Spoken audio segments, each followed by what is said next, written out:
Welcome back to another Marvel Puzzle Quest video with me, P.I. McLeod. Couple of notes before I get started. I'm only going to do one small thing here on this video, but I want to say a little something. So this guy came out, right? Odin. He had his store, and if you saw the stream last time, thank you.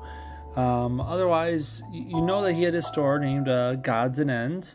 There it is, with 3 hours left in it. Well, a little more than 3, but you get the point.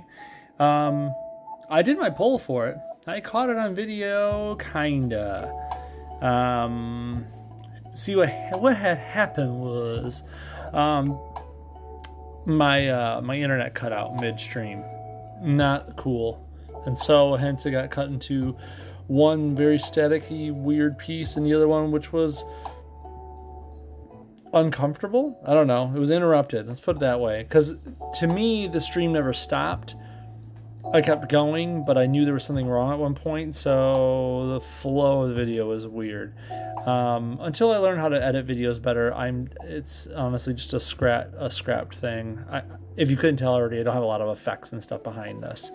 So that got lost. What I did happen to get, though, it was 34 polls, and I got a few different 5 stars out of it, most notably. So I got 1 champ level for Thanos. I got, let's see, what was it? 1 God Emperor Doom level, and I also got 2 levels for Odin. Yay! He's already better than my Electro is, because my Electro luck stinks so far. But oh well, it is what it is, as they say. I don't know, maybe one day in the future, I still have the video, but maybe one day in the future I can splice it back together, but don't hold your hopes. Anyways, did you see the new 4-star guy coming? 4-star, Alligator Loki? Sorry if it's a spoiler for you, but it's a thing from the Loki series that's currently on Disney+. So yeah, we're going to get Alligator Loki as a 4-star. If you don't know already, his information is already out there on Facebook and on the official Marvel Puzzle Quest forums. But he looks to be a charge tile user, much like Throg, much like Lockjaw. Basically, it seems like the animals are all going charge tile route. And he looks to be pretty decent for that point, too. He does charge tiles, but also has an invisibility element in there as well, so he could probably hide alongside a Howard, if he wanted to do that whole shtick. But anyways, it's kind of silly, if you ask me, that they're making him, though. I mean, I don't usually have a strong opinion about who they put in the game or not, but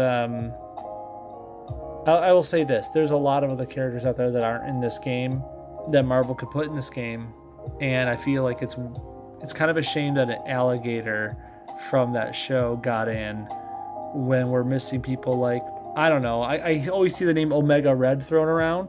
That'd be kind of cool. Or how about, personally, I want to see the Blob in there.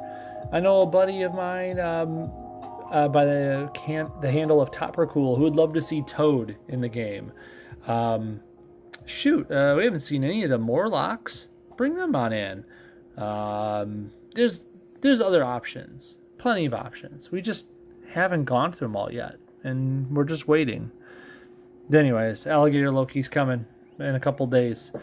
What am I doing in this video besides talking to you? Deadpool Daily, Crash the Titans. It's the last day. If I don't do this within like less than half a day, it's gone.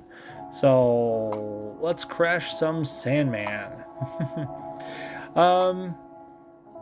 What do I say about Sandman? And that's a weird distribution number they give him too, by the way. 2, 3, 5. I mean, I guess it kind of makes sense. 2, his green is his team attack. His purple helps you make more yellow. His yellow makes a lot of protect tiles. But if you have too many protects out there, it'll just kill them all and do a bunch of damage. Here's my synopsis on Sandman, though. Too expensive to be worthwhile. He once again falls into the Namor or I won't say like flapped in, but you know, like he's kind of like Namor, and where he's got these cool effects, but he needs a good amount of stuff to get rolling. You know, his cheapest powers is purple, but that just helps him get the yellow he needs to make his yellow worthwhile. And even then, if you don't have any protects on the board yet, it's just going to make a bunch of protects. So you're not really even getting any damage out of this big move yet. On a positive note, once again, his purple makes yellow. That's kind of rare. More importantly, that green is also a stun. It doesn't happen all the time. Once again, stuns usually fall to blue abilities. Sometimes other colors get them, but blue is the most common. So the fact that you got a green team hitter and a stunner all on one is pretty cool. But it's also expensive, so meh. Anyways, let's do this. We're using Scorpion. Why are we doing in-team fighting? Like, they're supposed to be on the same Sinister Six page, but I guess not. I guess they're vying for power, I guess you could say. Let's see here. What can I say about Scorpion? Scorpion, he's a lot better than Sandman in a lot of respects. His red doesn't do it too much, but it is enough to push you over the edge sometimes. What it does is a passive that says, well, here, you can read it for yourself. First time enemy fires power each turn, gain 2 purple, and create a strength 400 red strike tile. So it's a pretty decently strong strike tile, and get 2 extra purple AP. And it's the first time the enemy team fires a power each turn. So it doesn't do it for every power, just the once per turn. That's really good against goons, because goons just generate AP and fire powers left and right. So in PvE, he can definitely help you generate purple every turn and get those strikes out there. It's there's no reason to shun that on the team. If you're going to use Scorpion in PvE, thumbs up. That's a great choice just for this ability alone. Of course, you could use his purple or someone else's. His purple is also a great reason to use him. Works well with Apocalypse and Okoi, you know, people that boost team powers. Deals 3 hits of 2087 damage each time. And that's not a ton of damage for 10 purple. But if this power downs the target, gain 9 purple. That's 1 short of using it again. And if you're not familiar, Apocalypse and Okoi both have a passive that says, well, you know, they have situational text for them, but basically they have ways to boost the power of an ally's ability. So you boost it, you use this purple, you're generating more purple AP, and then you can just cast it again, and then cast it again, and cast it again. Ends up being really, really nice. If you team him with someone, say like Shuri or Heimdall, someone that can lower the cost of abilities, even 4-star Black Widow, now you're casting this for cheaper, like 7, and gain 9 purple if it downs someone. So yeah, this ability becomes mixed with that red passive. It becomes a PvE awesomeness. The green is okay. It's pretty unique, but let's boost it to 5 just so you can see what it really does. Increase the strength up to 7 friendly strike tiles. He's making strikes every time enemy casts the power, so that's pretty cool. And reduces the strength up to 7 and protect tiles by 156. And also does some team damage. Okay, it's not bad. I wouldn't say it's the best thing around, but it only costs 7, and that's something to note. That costs 7, this costs 10, this is a passive. He's not bad. Really, all in all, he's not bad at all. Especially going against Sandman. Poor Sandman. He doesn't know what's going to come. First off, character effects on, and if you notice, dim board on enemy turn is there now. That's a new option at the bottom. That came in last patch. I know this caused a big shakeup. So the fact that that's there now, you should totally take advantage of that. Some people said that the dimming board, hurt them. It made their eyesight go kind of crazy. So if that ever gave you a problem, well, huzzah! Now you don't have to worry about it anymore. I know some people left MPQ just because of that dimming board effect.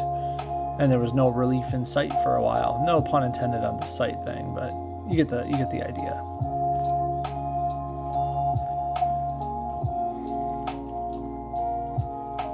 So obviously I want these purples, I want these greens, but it's kind of like Sandman. He wants purples, he wants greens, he also wants yellow. He doesn't have a nice little passive like we do. Now unfortunately this green doesn't create tiles. It just, if there's tiles out there, it works with them. So I kind of need him to cast an ability to make this really worth its while. Does that make sense? I think it does. Quicker he gets to cast an ability, the quicker I get to have fun with it. And then, of course, we're just going to really double down on our green. Oh yeah, put that support on him too. This is a great support for him.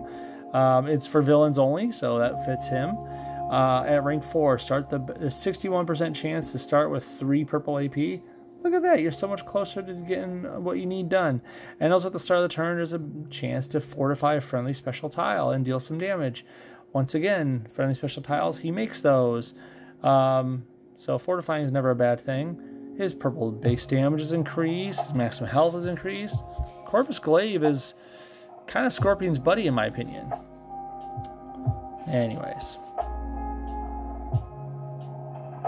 The only bad thing about this one-on-one fight is we're not going to get to use that extra part of the purple that says when you down someone, you get like, 9 purple AP back. It's kind of a wasted attribute of that ability.